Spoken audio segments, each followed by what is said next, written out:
You survived a stroke, but what you do next could mean the difference between full recovery or a second one. I'm Dr. Jonathan Myers, a stroke specialist with over 30 years of experience helping patients rebuild their lives after stroke. And I can tell you this: most setbacks I see in recovery don't come from bad luck. They come from 5 preventable mistakes. If you or someone you love is recovering right now, please don't skip this. What seems like a small habit, skipping rehab, moving too soon, eating the wrong foods, could quietly undo weeks of healing. So let's get right into the first and most dangerous mistake stroke survivors make.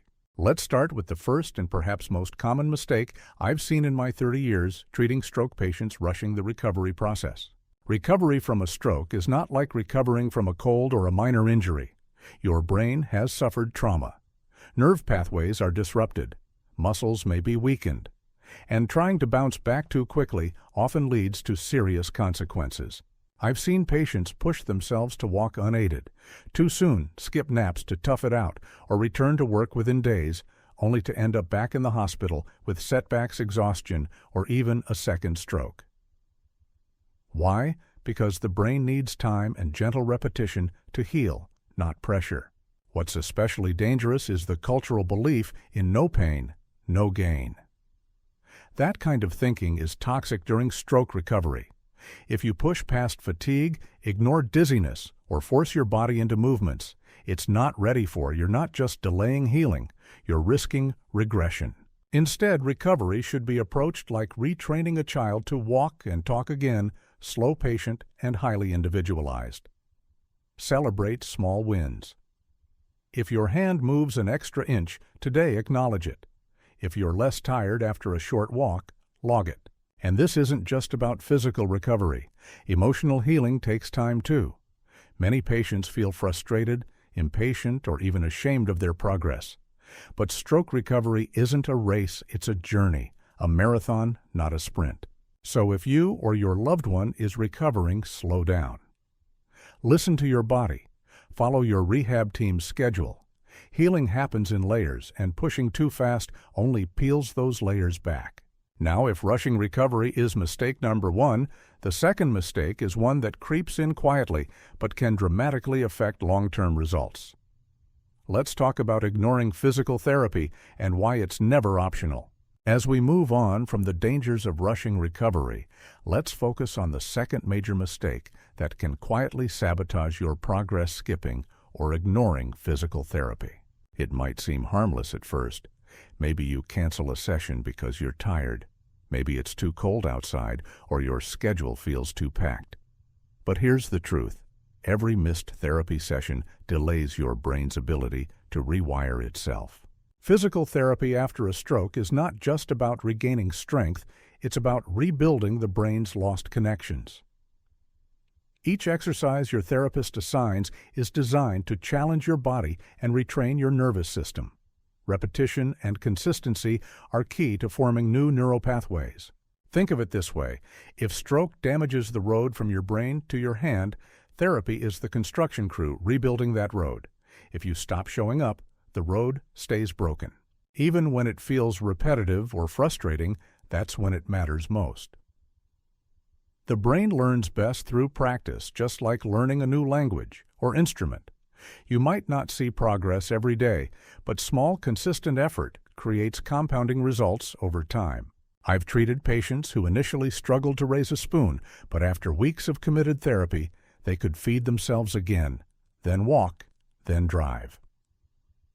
That kind of independence doesn't happen by accident. It happens with guided movement, muscle memory, and encouragement. On the other hand, I've seen patients who skipped therapy because they felt fine. Months later, their muscles weakened, their balance suffered, and they fell, sometimes leading to fractures or another stroke. So if you're tempted to skip therapy, remember this: every session is an investment in your future independence. Don't shortchange that. Now, while physical therapy helps rebuild the body, stroke recovery also depends heavily on what you feed your brain.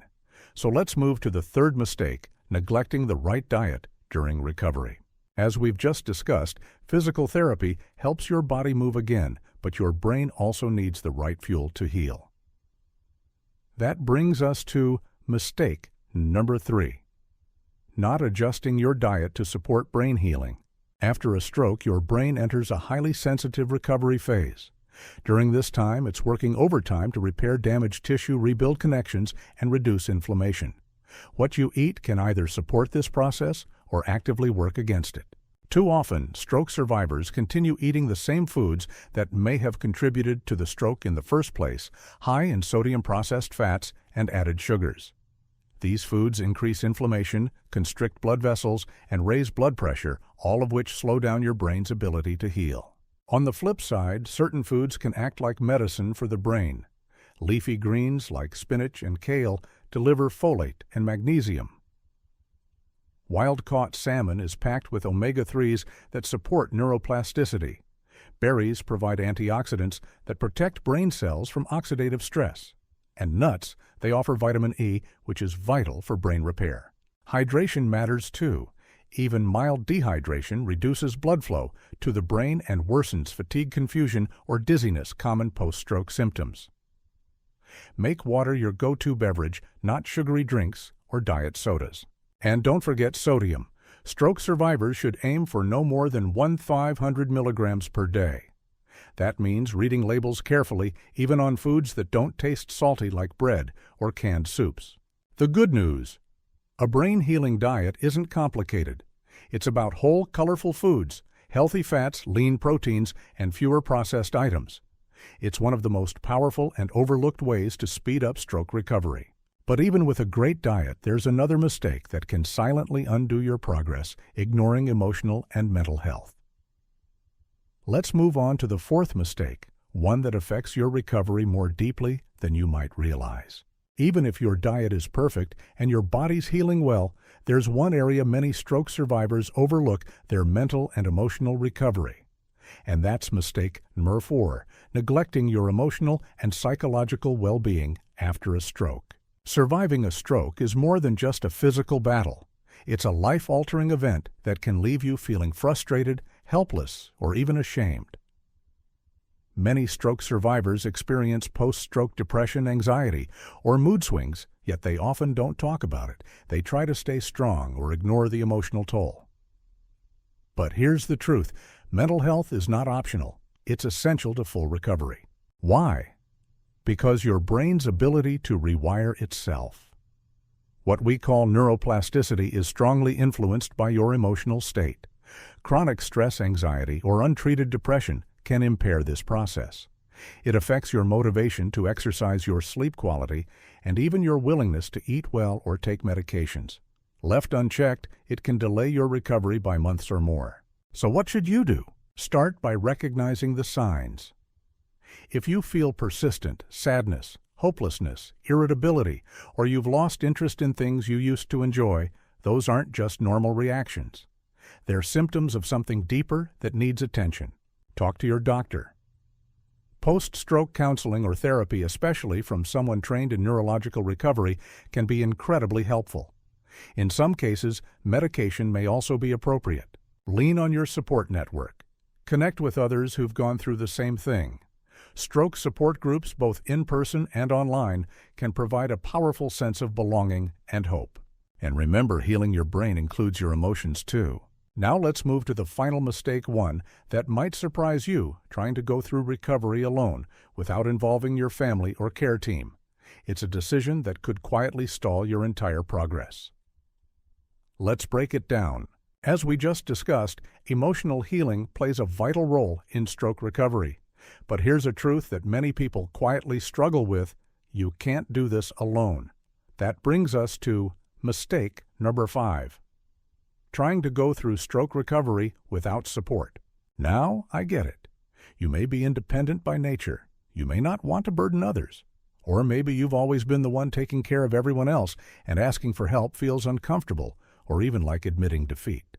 But stroke recovery isn't a solo mission. It's a team effort. And trying to manage everything, your medications, therapy, emotions, nutrition, and appointments without help can wear you down physically and mentally. Worse, it can lead to missed cues, delayed progress, or dangerous setbacks. Studies show that patients with strong support networks recover faster, more fully, and with fewer complications. That support might come from a spouse, a friend, adult, children, neighbors, or even community programs. These people can help you remember medications, keep you active, encourage healthy meals, and just as importantly, keep your spirits up when progress feels slow. You also need professional support: your neurologist, your physical therapist, your occupational therapist, and even your pharmacist. Don't hesitate to reach out to them when you have questions or setbacks. That's what they're there for. And if you're a caregiver listening to this, your role matters more than you know. Stroke survivors often take their emotional cues from you. A little patience, encouragement, or simply being there in silence can make a world of difference. So if you've been trying to carry all of this on your shoulders, take this message to heart. Accepting help is not weakness, it's wisdom. Now that we've covered the 5 most damaging mistakes, let's wrap this up with a final message and advice that every stroke survivor and caregiver needs to hear. Stay with me for the conclusion. It might just reshape how you view recovery. Stroke recovery is not a straight line. It's filled with ups and downs, breakthroughs, and setbacks. But what makes the biggest difference isn't perfection, it's consistency, awareness, and support. Today, we've covered 5 of the most common mistakes that silently sabotage recovery: rushing the process, skipping physical therapy, ignoring diet, neglecting mental health, and trying to go it alone. If you've made one or even all of these mistakes, please know this: it's not too late to change course. Every new day is a chance to support your brain's healing journey. As a stroke specialist for over 30 years, I've seen patients defy the odds not by doing everything perfectly, but by doing the right things consistently and by leaning on the support around them. So here's my final advice: slow down, listen to your body, nourish your brain, lean into your care team, and don't carry this alone. You deserve healing, not just physically, but emotionally, socially, and spiritually. If this video helped you or a loved one, do me a favor, hit the like button, subscribe for more recovery tips, and share this video with someone who might need it. You never know whose life you could change with one click. And most importantly, keep going. Your comeback story is still being written.